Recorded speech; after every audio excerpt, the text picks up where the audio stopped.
এজন্য এক হাড্ডাহাড্ডি লড়াই দেখলো ফুটবল বিশ্বকাপের ফাইনাল ম্যাচের আগে আরও এক ফাইনাল ম্যাচ দেখলো যেন পুরো ফুটবল বিশ্ব।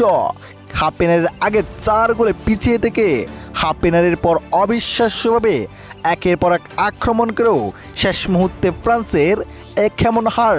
প্রিয় দর্শক, নির্ধারিত তৃতীয় দল হিসেবে মাঠে নেমেছিল ফ্রান্স ও ইংল্যান্ড। হাফ এনারের আগেই ফ্রান্সকে 4 গোল দিয়ে দেয় ইংল্যান্ড।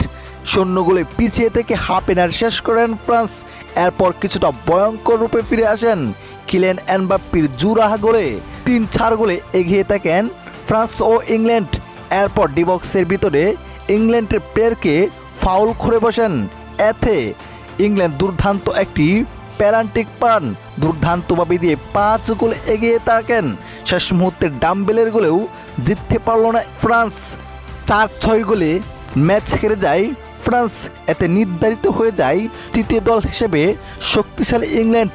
ম্যাচ হেরে কান্নায় ভেঙে পড়েন ফ্রান্সের ফুটবলাররা।